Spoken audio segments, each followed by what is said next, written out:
Go back to you, Sir Winter. Salamat po, Champ Tapales. Thank you So, po. ito po, Cham Tapales. Ngayon po, nakikita ko po sa social media na nag-aaway-away na po ang mga boxing fans po dito po sa Pilipinas.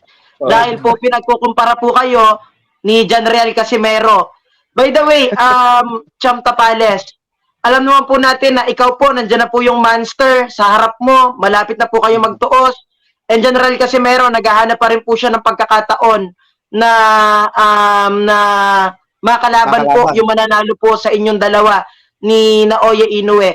So ano po yung masasabi nyo, Cham Tapales, doon po sa mga boxing fans po na nagkukumpara po sa inyo po ni John Real Casimero? Yan, magandang tanong yan.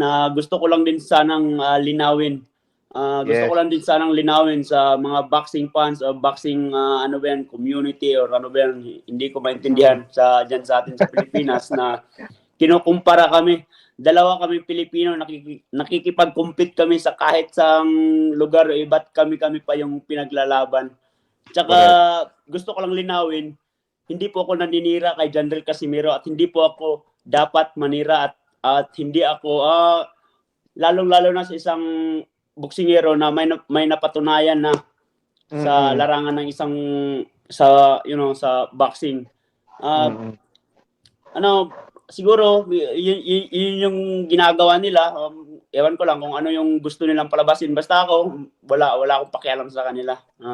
Ginagawa ko lang kung itong bilang isang boxer, bilang isang, ginagalingan ko lang yung training ko, at saka pinagbubutihan ko lang kung ano yung ibigay nila sa akin na laban o kung ano man.